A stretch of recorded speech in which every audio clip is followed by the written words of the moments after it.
Ito yung nadatnan ko kanina nung pag-uwi ko. O diba, tulog na tulog?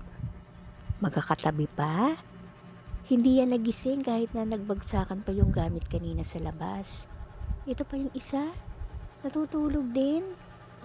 Ang sarap ng mga buhay. Tapos, nung ako naman yung gusto ng matulog, ito ang nangyari.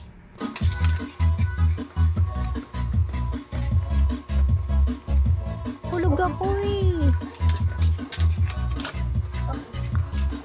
Ang kulit nyo.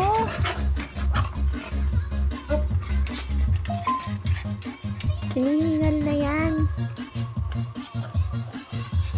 Gara, ako na yung matutulog eh.